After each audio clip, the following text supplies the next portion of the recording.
Welcome back to Kit Car Direct and MK Sportscars. Now, if you've been following the channel for a little while, you might remember the 450 horsepower turbocharged Hayabusa car which we had on a video around 2 years ago now. Tony is back, and he's back with a very different car. This time he's opted for a car engine, and it is a hell of a car engine, a Honda S2000 engine with a turbocharger bolted on the side of it, and my god is it fast. Let's go and take a look around the car and have a chat with Tony. Right here, we're here with, as I call him, Turbo Tony. Tony Kirk's here today with his S2000 turboed MK Indy RR. So it's a cracking car, it's in here today. We're just doing a little geo setup on it as well. Tony's gone through the car, it's all been registered, IVA'd and built. Cracking bit of kit in, well, I think really strong colours over there. And if you stay a little bit longer, you'll get to see some B-roll on all of that. But I suppose I'm going to ask Tony, the first question is, tell us a bit about the car, Tony. She looks amazing. Yeah, I like to make them look a bit different. I mean, I love the shape of the MK anyway, but I like to put my own stamp on it, and I like them to have a lot of power. So the S2000 is a fantastic engine, but they love being turbocharged, and everybody needs 400 horsepower. Yes, there's a lot of internet forum stuff, isn't there, about what you could do with an S2000. So what horsepower is she running? At the moment, on the first dyno session, it ran out of grip on the dyno at 400 at the engine. So there's a bit more to come, a bit more revs because we capped the rev limit, a bit more boost. Now I've got some decent tyres and some grip. Hopefully we'll see a little bit more. But it's just I like developing it and doing it and achieving the numbers. Probably never really see those numbers, especially on the road. No, exactly. Now, if you don't know what that means by spinning on a dyno, basically, I think you had some old rubber on the tyres, didn't you? And it was basically wheel spinning, which doesn't equate to getting that power down on the rolling road. So there's a little bit of slippage in the tyre. Now some new boots. Go for a reboost. And what's the number you're hoping for now? What do you think? It should be. I mean, I know I was losing 35 to 40 from the wheel spin with a 2 or 3 more PSI boost and another 500 RPM. Should be looking at somewhere shy of 470, maybe a bit close to 500 would be nice. About 19, 20 PSI. So. Well, I've driven cars with less than that, and I know how fast it is. So 2 years, more or less 2 years ago actually, we had, which is why we call him Turbo Tony, we had you with your Hayabusa turbo here, didn't we? So there is a video on that. Lewis will put a link up on that as well, what Tony did with that. And how does it compare to a Hayabusa turbo S2000 turbo? Not that you've had much miles, but... Yeah, the booster car on track with the sequential box was brilliant, and the linear high rim and power band. I think the S2000 engine is as close as you're going to get to a bike engine with a nearly 9 grand RPM. But I'm using it on the road a little bit more, so it's nice to have that bit more planted, bit more relaxed feel sometimes. The bike engines are harsh, vibrate a lot. On track they come into their own, but the S2000 gearbox is lovely. Having a car that's a little bit more road friendly, get a little bit more use out of it. Things like reverse, quite handy sometimes when you're on the road. Yeah, that is the downside of bike engine. I mean the boost is a fantastic lump, and turbocharged, that was 420 on high boost, and I think I only ever used it on high boost once or twice because it was just insane. But I like the more planted feel of the car engine, and I like having the gears when you're on the road. On the road, it makes more sense. Civilised. Yeah, we always say bike engine track, car engine road, but I think this is still going to be an amazing bit of kit on track. I hope so. Yeah, I hope so. I think it's going to set. So let's roll down there to talk about spec. What's on the engine? What management? What intercoolers? What turbo? It's a Pulsar G3660 turbo, which is, after a bit of research, seems to be the perfect size. It's doesn't spool too early, but it's still making power past 8,300 RPM, which is what I wanted. I didn't want it to be to come in like a kick in the nuts. It'd probably make more power with a bigger turbo, but I just wanted that linear. And on the graph, on the dyno graph, it's almost NA in the graph, so that was nice. Stock low mileage S2000 AP1, I think it is. They call it, don't they? It's an AP1. Stock engine. 400 horsepower. Mental. It's running a charge cooler system because I wanted to keep everything in the body this time. The Hayabusa had everything hanging out the sides and the front, which worked really well. But I wanted a little bit more subtle with this one. The temps are under control with that? So the temps are brilliant. On the dyno, no problem with air temps, oil temps, and the coolant temps are all spot on. I'm using a Max ECU Sport, which is a nice bit of kit, and it's got sensors for everything. Yeah. Fuel pressure, EGT, obviously all the normal coolant, oil pressure, and it's got the safety measures built in, so should anything go awry on track, then you know, and it cuts. And I've got to ask, the cool thing about this is it's got an app, hasn't it, with that ECU, yeah, so and what it does on the gauges there. Yeah, so Ignition Advantages, who actually did a video on the dyno session for this, supply the ECU and mapped it for me. And they've got a YouTube channel with a video of the day of having this dyno. The Sport model comes with Bluetooth to an app, and the app you can turn into basically a dashboard. You can monitor absolutely everything on the car that's connected to it, which is really helpful, and it will do things like GPS speed and lots of other things. You can put all sorts of traction control, all other things on it as well. Is she going to have traction control? Or is that your right foot? Normally with the right foot, but yeah, you can. I mean, it's value for money, great bit of kit, I have to say. Well impressed with it. Exactly what we want. So you're going to run 400 horsepower. Well, it's in today for the weight. Have a guess of the weight before I said it. What do you think it is? Go on, comment below. Well, she came in at 666. So that's the devil's car. We're going to call it a devil car now. That's with almost full tank of fuel and comfy seats, because I like some comfort. Yeah, so it's got big wheels and tyres, hasn't it? Because you got what you got in there? Two 275s on the rear to hopefully try and tame some power down. I've got some Force racing wheels, which are probably 7 or 8 kilos a corner lighter. Yeah. So that'll take a bit of weight off more track. Track. Yeah, I mean on the road you're not going to need it anyway. It's, you're fighting every kilogram because you've got 400 horsepower under this. It's switchable, anyway. So I don't have to. I can adjust it on the fly. So what do you think you would run most of the time? Just wastegate is 300 horsepower, so 7 psi. So that'll, on the road, I haven't ever taken it off that yet. I've only driven it a few times, but wait for the weather to warm up.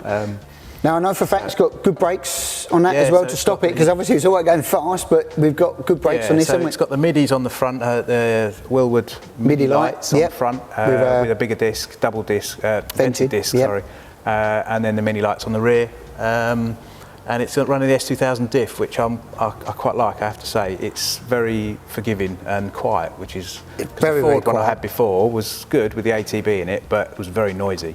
This thing's, especially with the bike engine attached to it, this thing's so much smoother and quieter. Yeah, it's a good diff. The S2000 diff is actually, because it's not an LSD, is it? It's a torsion diff, which is a worm gear type of thing, isn't it? Which basically matches the wheel speeds in and out, doesn't it, basically? I think they have a little, sometimes they can lock up under hard dropping down on the gears. Yeah. I've seen that before, but generally I've got to say, I know because I've had one of these cars, i.e. that they are amazing, and they can take massive power as well, can't they? So, you know, if you're putting big power through this, that is a good diff to have in there compared to the Sierra also, because you're running, you don't know what torque it's running, do you know what torque? This was 300.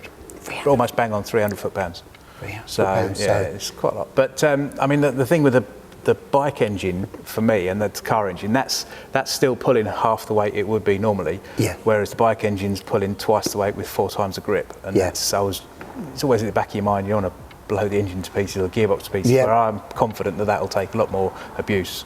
Amazing. Than the bike. I mean, I've got to say the car looks great.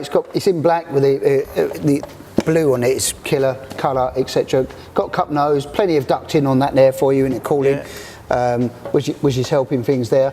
I think the only thing we need to do on this is hear it and see what it's like on the road. What do you reckon, guys? Give that a thumbs up.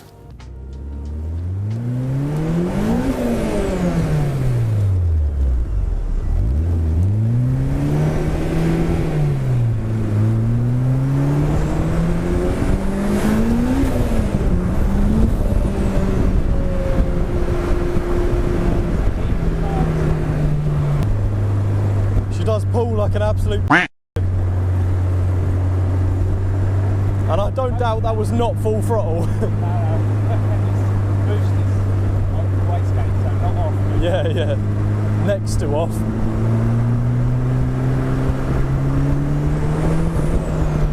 So here we are, I'm with Tony in the F20 powered car, Honda S2K. I've been in a few S2000s in my time. I have to say, none of them pull like this, and we've only been about 300 metres down the road. And you might be wondering, who is this young 18-year-old with blonde hair and a dodgy hairline on my screen? Well, I'm Lewis. heard me introduced in a couple of videos by Sean, I am the cameraman. I'm never really in this seat talking, so it's a bit of a change for me. Sean was too scared. Yeah, Sean was too scared. And I'm the only one that has spare pants back at the workshop.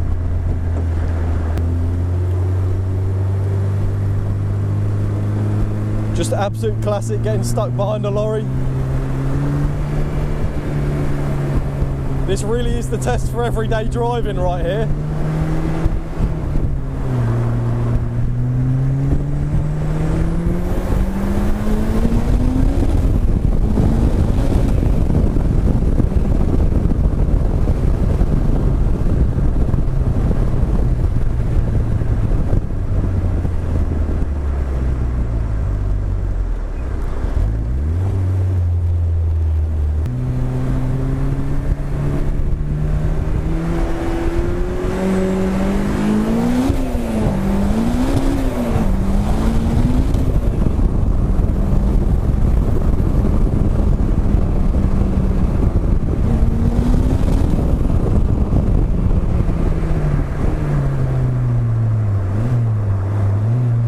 Sounds unreal, honestly. It's like you cough on the accelerator.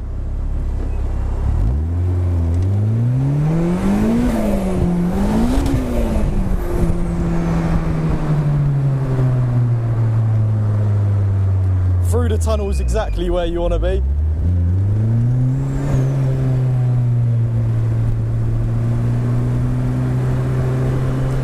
May I remind you guys, this is on low boost as well. So what, we're running 300 brake horsepower. This is nowhere near what it's capable of, and it's still pushing my hairline back about 10 centuries.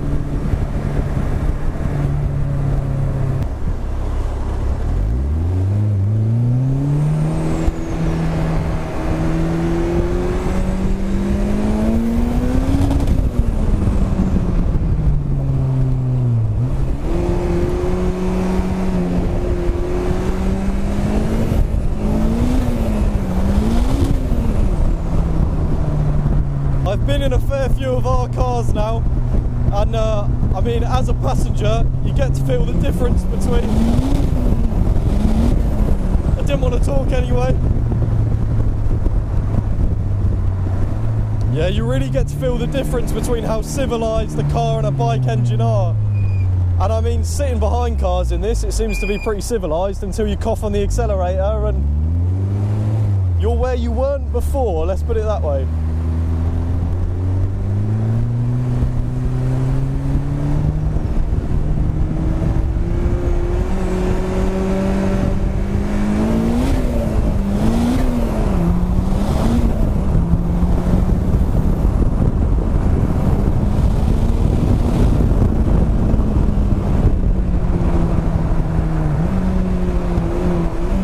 I bet you can't wait to get this thing on track. 19, oh really? Not too long to wait, yeah. As long as the heavens don't open, you should be alright. Driving this car, it must be so hard to not have a smile on your face though.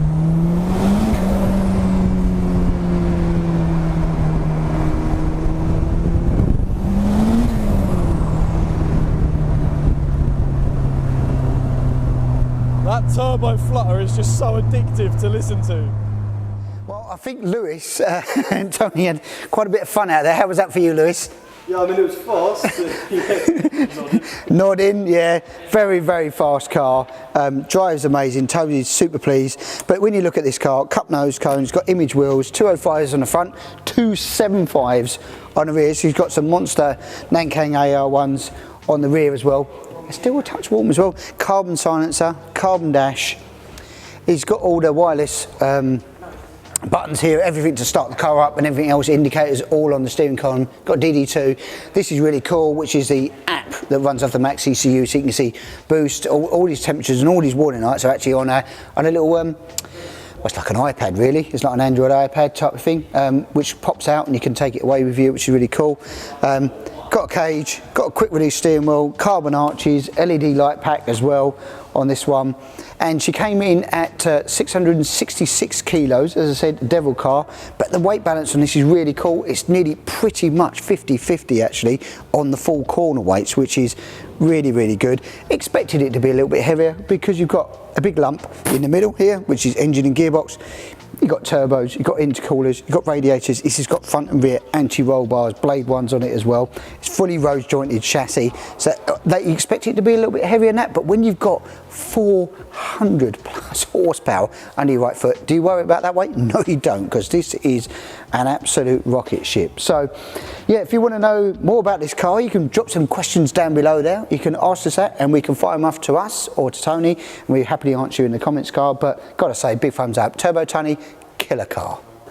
Right, that's it. That's a wrap for the Indy RR S2000 Turbo. I hope you enjoyed the video. If you do, guys, press the like button. Don't forget to like, share, subscribe, and we will catch you next time.